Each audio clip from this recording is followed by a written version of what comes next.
Two mice did the Charleston, and a cockroach sang a song, as the band played jazz rock music all night long.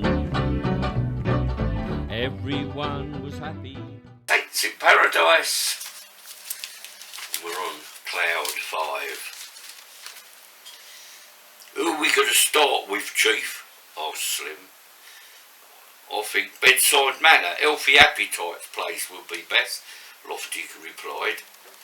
It's got all sorts of valuables in there, and I've got a ding-dong plan as how we can get in. Go on, Chief, Slim encouraged him. We're all ears. Just at that moment, Cut-Now Harry came in with the evening newspaper. It's all here, Chief, Harry enthused. It's all here in the paper. Lofty snatched the newspaper from his accomplice and scanned through it. Yeah, he chuckled. Pretty good write-up too. I think I'll try and get that reporter as our press agent. Lofty put the paper to one side. Spotty Dick picked it up quickly before Harry could get his hands on it. Now what about this plan? Slim urged his boss. Ah, yeah, Lofty grinned. First, we get you, Slim, to dress up like that film star bloke, Rock Turtle. But he's got broader shoulders than me, Chief, Slim protested. Besides, I don't look nothing like him. We'll pad your shoulders and get one of them plastic face masks made, Lofty told him. We can get Features Fred Flaherty to make the mask. He's the best there is, you know. Go on, Chief, urged Harry. Then what? We gets me dressed up as some big film director, see? And Harry and Dick gets dressed up like other film people, what crew they call them, don't they? Yeah, go on, Harry urged his boss again. Then we goes to Bedside Manor and produces Rock Turtle's visiting card. That will get us in, you see. Wealthy Elfie himself. We get to see him. I don't get it, said Spotty Dick. Yeah, I can see that, Chief, Slim agreed. But what are we going to talk about once we get in? Easy, Lofty explained. We makes out we want to make a movie in Bedside Manor. Just like a big Hollywood blockbuster, see? That way, we gets the run of the place. I still don't get it, Spotty Dick complained. Well, we gets all that loot, you see, Lofty continued. We puts it all in our cameras, what ain't really cameras, only cardboard replicas, see? We put the loot in that. Brilliant, Slim praised his boss. Chief, you're a genius. But I still don't get it, Dick replied. Why did we have to blow up that good... Nothing could go wrong. Sam the Spider was listening intently to the gang's conversation. He was sitting in his web high in the corner of the room. You see, Sam was an ordinary spider. He was a spy. He was known amongst his colleagues as Spider, Spyder. It was his job to listen and memorise anything important that was said in that room. Anything new? Asked Willie Wasp as he flew in and settled down beside Sam. Yeah, man, Sam told him. Well, they're going to raid Bedside Manor, man. They're going to pose as film folk. One of them is going to disguise himself as that Rock Turtle film bloke. When's the raid going to be? Asked Willie. I don't know yet, man, Spider replied. We just have to listen in some more. When we going to do it, Chief? Asked Slim, right on cue. Lofty thought for a while. We've got to get all the equipment together and the face mask and all, he explained. I reckon it'll be in about a week. Say a week from today. Until then, we just have to lie low. Right you are, Chief, Cut-Out Harry responded, and laid down on the floor. Willie Wasp bade Spider farewell and flew off to convey the news to headquarters.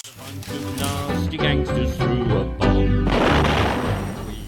The saints were speechless as they wandered through the Garden of Paradise. Everything was so beautiful. Here they saw flowers never seen on earth. A really heavenly perfume filled the air, and pretty little birds of all colours were flying amongst the trees, tweeting all the time. Well, this is better than a lot of clouds, Dell observed. Yeah, agreed Duke. They were beginning to cloud my thoughts. Hey, here's an idea, Si said in a flash of inspiration. Couldn't we make our clothes out of clouds? Don't be daft, scoffed Spike. You're talking as though you've got your head in the clouds. Besides, what would happen when it started raining? Well, commented Duke, I, for one, would run like a streak of lightning. Do I hear thunderous applause? Asked Spike. No, Si cut in as quick as a flash. It's just a storm in a teacup. Ha ha! Laughed Duke. Laughter rained and we all got wet. Dell wasn't joining in the fun. He was just sitting looking at the flowers. You're quiet, Dell, Spike observed. What's up, mate? Remind you of Bedside Forest? Not exactly, Dell replied nostalgically. I was just thinking how much Miranda would like this garden. Who's Miranda? Asked Chico. Dell's wife, Des whispered in Chico's ear. Oh, sorry, Dell, Chico apologised. I didn't realise you were married. It's always worse for those left behind. That's not all, Dell told Chico. We're expecting our first baby in 6 weeks' time. My wife will be upset as well, George joined in. Babsy's expecting too. I expect her mother will be telling her not to upset herself. I wonder what Patsy's doing, Spike was asking himself. We were going to be married next month. Cheryl will be missing me too, Si added to the despondency. I wish I'd got engaged now. Oh, for Pete's sake, said Duke in an effort to cheer them up. Snap out of it, the lot of you. You're all getting as bad as Des with his mum. We're here now. There's nothing we can do about it. The best we can do is make life more bearable. Haven't you got a wife or girlfriend then? Chico asked Duke. Are you kidding? Spike put in. He's the type who loves them and leaves them. No bird is going to tie old Duke down. Ain't that the truth? Duke agreed. Engagements and marriages are unnatural. I wouldn't know, Chico told them. I was only 4 years old when I came up here. 4 years old? Spike repeated in amazement. You don't talk like a 4-year-old. Well, you see, Chico explained, up here your mind keeps developing, but your body stays the same as it was when you left the earth. In the case of old people, though, their bodies are restored to health and usefulness. He paused, and then he asked, where did you think cherubs come from, then? I can't really say I've given it much thought, Duke admitted. But now you mention it, I suppose it seems logical. Who attends these gardens? Asked Si. I suppose you have gardening angels as opposed to guardian angels, do you? No, Chico replied. Nobody looks after them. They just grow on their own. Oh, I see, Spike commented. Self-raising flowers, eh? That suits me, Dell broke in. A garden that looks after itself. I hate gardening. My mum loves it, Des told them proudly. She's won prizes for her leeks. Nothing she likes better than pottering about on the garden. She wouldn't know what to do here. How did you get these flowers get here in the first place? Asked George. Surely somebody must have planted them. I expect the stork bought them, Duke suggested. Is that your belief? Asked Si. Certainly, Duke commented. I think I've really got to the root of the problem. Actually, Chico explained, they got here the same way as you. When plants die on Earth, they come here and continue to evolve. Never mind about the leaves and roots, said Dell excitedly. Think of the petals. What can you get from flower petals? Perfume? Asked Spike. Hay fever, suggested Duke. No, Del corrected them. Die. But we're already dead, Duke reminded him, or hadn't you realised? No, Del suggests. Not that. What can you get from flower petals? Dye. He's right, you know, Spike agreed.